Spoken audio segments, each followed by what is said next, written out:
Let me ask you a question.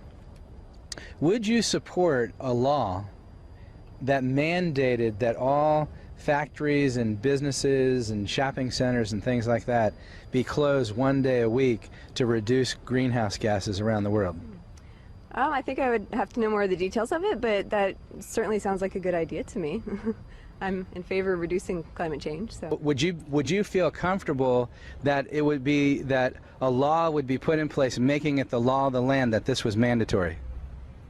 Would I feel comfortable? I guess, yeah. If it's going to help the climate change, then yeah, of course I'd be okay. Yeah, I think that some monetary penalty might be useful to enforce that. So if the Pope pushed for a one day of the week, Sunday, to have a mandatory closure, would you be in support of that? On a Sunday?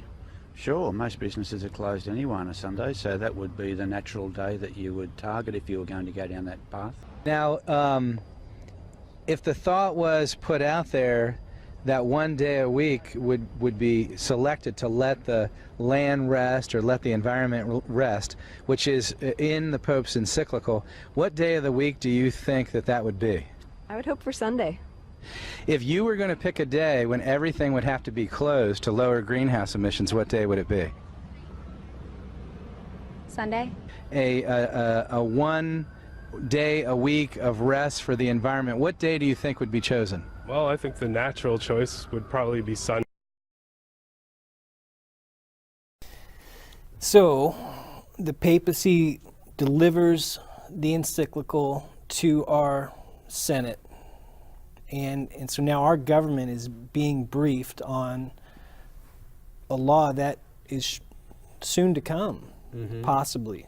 And when the Pope comes, he's not trying to force his encyclical in his speech to the Senate, to the American people. All that is being made in backroom deals, just like everything else that's done up there. And the people that you're interviewing, they are very in support of this because they see that this is something that the Pope is championing the environment, and they see this as something wonderful for the environment. Most of those that have a say support it, and here's why. In Congress, you have two parties. We have basically a two-party system, Republicans and Democrats. And the Democrat Party is supported in a large way by labor unions. And the Republican Party, in a large way, is supported by evangelical Christians. And so here's what you have. Labor unions support a Sunday law because they want the union workers to be able to have more time off. So it's advantageous for union employees to have a Sunday law. Evangelical Christians support a Sunday law because they believe that the nation is going down the tubes because people aren't going to church. Catholics support a Sunday law because it's an idea that initiated with the Pope. And finally, environmentalists that want to see greenhouse gases and the environment healed would support a Sunday law because it would lower greenhouse gases. So you see these four groups here, which are the movers and shakers that are lobbying Congress on all these different things, and they all support a Sunday law. Previous popes have spoken out about the environment, but none made it such a priority. Pope Francis is essentially moving doing your part for the environment into the realm of obligation. But will that translate into action? Now! What do we want? Climate action! When do we want it? Now! What do we want? Climate action! When do we want it? Now! What do we want? Climate action!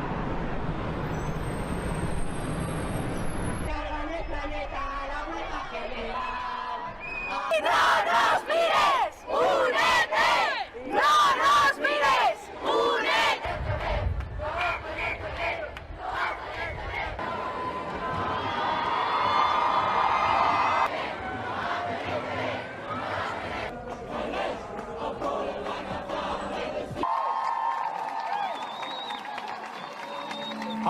أعظم. Climate action! When do we want it? Now! Do something drastic!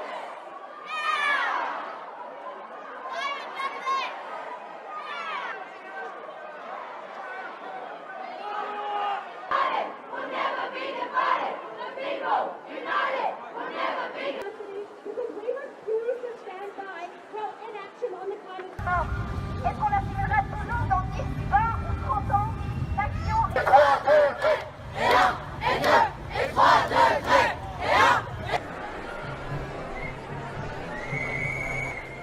This is the defining issue of our time. That's why I'm for climate action. I am for climate action. I'm for climate action. I'm for climate action. I'm for climate action. I'm for climate action. I'm for climate action. Are you? But today, here at the Vatican, the two began with a friendly handshake.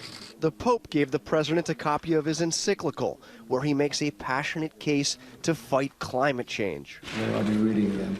At meetings today, the Vatican urged the president not to drop out of the Paris Accord on climate change. And the president promised to consider the Pope's request. And right before he left the Vatican, a sign the president may have been moved by what he heard.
It seems clear to me also that climate change is a problem we can no longer be left to a future generation.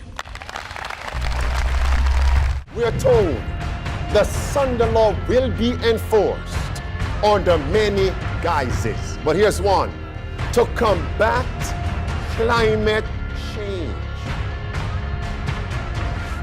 And we are told we will know when the mark of the beast is near, when we see church and state are uniting. When church and state unite, just as in the old world of Europe, etc. When church and state unite, and the church dictates to the state, and the state becomes the church in essence, a Sunday law is near, and we are nearing that crisis. In Great Controversy, page 590, we are told, my friends, we are told, a Sunday law will come to combat calamities. Are calamities becoming more frequent? Are they becoming more disastrous? I won't spend much time there. Look at this. The Pope of Rome says what? To combat climate change, to care for nature and the poor, Sunday must be observed. That's your last sentence especially. Sunday must be observed. Your last sentence, nature, last 4 words, and the poor, Sunday must be observed.